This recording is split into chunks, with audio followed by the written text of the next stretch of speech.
Šioje stovykloje turėjom nuostabų laiką, nepakartojamą laiką. Iš tikrųjų, visą laiką stebiuosi, kaip per tokį trumpą laiką taip galima atsiskleisti nuostabiai.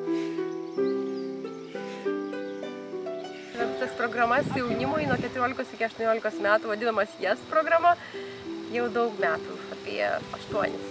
Ir kiekvieną kartą vis mane nustebina, taip labai maloniai nustebina, kokie nuostabūs rezultatai, kaip gražiai atsiskleidžia kiekvienas savaip ir išvažiuoja kiekvienas kažką gavęs nuostabaus, gražaus ir pasiryžęs kažką keisti savo gyvenime, kažką šviesaus įnešti, kažkokios šviesos į pasaulį, savo pasaulį, aplamai aplinkinį pasaulį. Pakeičia požiūrį į bendravimą, su savim ryšį, į bendravimą su tėvais, su aplinka ir išvažiuoja atsiskleidę, labai gražiai pražydę. Žodžiu, kas dar nesate šitoje stovykloje buvę, būtinai apsilankykite.